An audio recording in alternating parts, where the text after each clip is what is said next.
how about just start with, is it hard or expensive to make a website? It can be very easy. It's not too expensive. You will have to pay some money for hosting. But there's a great website template called Weebly.com that you can go to, and it's free to just make it. And then the hosting is really cheap. It's only about minimum of $30. You get 6 months of hosting for the website. And right now that's what I have my template working on, but I'm working with some art and design majors to hopefully update it in the near future, but that's got sidetracked because of other projects that are going on that, you know, I need a good publicist, basically what I'm trying to say. But yeah, no, it doesn't have to be hard, but, a lot of people put a lot of money into their websites, because a nice website says so much about your brand.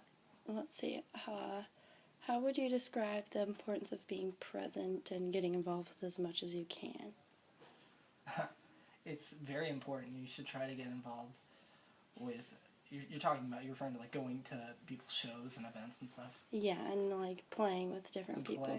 Playing is important. Being able to play live and show that you can do that is probably the most important thing. Also, getting videos of that is imperative, because a lot of people can go in and they can make their own like beats on their Ableton, or go in and they can, everybody can be a composer these days. Anybody can just go in there and write it and upload it to SoundCloud or whatever, get all the comments they want, but they have no idea how to play live. They've never played a music instrument. They just don't know.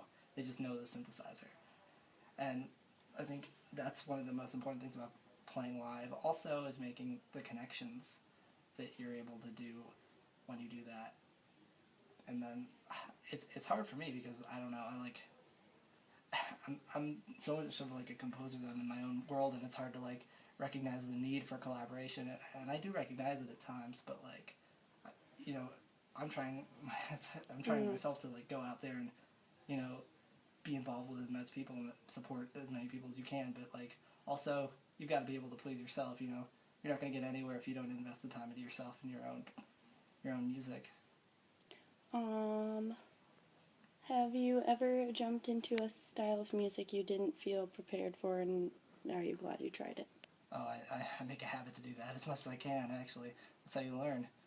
I don't know, I'm working on a film score right now, and it required me to do trance music. I know nothing of the genre. I've never done any sort of trance music, but I just listened to some examples and stuff, and then how do I make that, authentic? How do I make it, my own compositional voice? And then I realized, you can. It's very easy when you have the forms and you have the material here. We're very lucky to live in this modern age where we can just look up on the YouTube any, style of music that we want, we can grasp, and then we can learn from instantaneously. Our rate of absorption of information is just so fast now. And so I think that jumping into these other styles of music as a composer is probably one of the best things you can do, because it makes you so well-rounded and also makes you more commercially viable. And that's the game. Perfect. How do you want people to see you as an artist? Describe your image. I don't know if I will be seen as an artist. I'm a composer. But I guess how I want people to perceive my music is just, as good music. Hopefully something people would want to listen to. But most importantly, I just care about my own perception of my music. Because what's the point of writing music if you don't like it yourself? It's simple. What do you want to do, or do you want to share with the world? I guess what I want to share with the world, I've been getting into film scores a lot lately. For a while I've wanted to be an academic composer, but I don't know if my music qualifies as academic really anymore, so I'm kind of straying away from that and going more towards, this hybrid style that fuses both, simpler pop harmonies and then also music that is harmonically complex and features some of the more academic composers. And I've just done it to something that, pleases me. I don't know. What does branding yourself mean? It's a good question. So branding yourself to me implies that you are an icon that can be sold and marketed. So basically, what I do when I brand myself is that I'm making commercial recordings that can go out there into the world unapologetically and be able to market them as my own. and be able to market them along with like the Zac Lavender brand, the name. It also goes with everything that entails. How do you create your own look? Did anyone help you?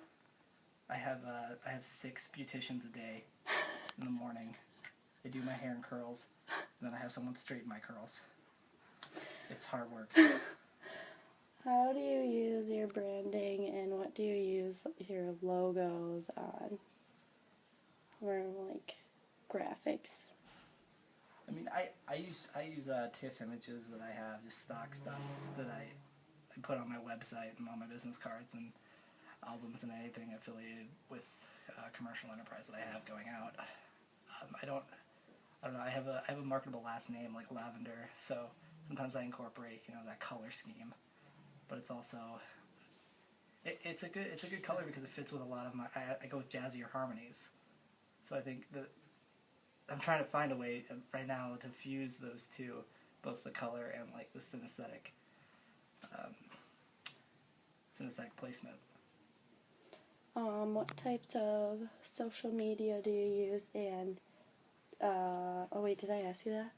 No. Oh, okay, I didn't think so. Yeah. You're saying and social media? Do I use and? Oh, yeah, I was going to say, do you use your graphics or things with that? But I think you already answered that kind of. Oh, right, yeah. Well, social media, I use SoundCloud, of course. I have my own website that everything gets filtered through to YouTube and to Facebook and Instagram and Twitter. And I've gotten into using Foursquare a lot lately. And that's a cool thing because that really does help market you and market other commercial venues as well. Okay. Do you have any, or do you want to make a plug or anything? I'm going to put a little thing at the end. Make About a your, plug. like, about your music or, like, where to go or whatever. To listen to your stuff. Yeah. Alright, so if you want to check out any of my music and you haven't been completely turned off by this interview, go to zaclavendercomposer.com. I've got some stuff for you.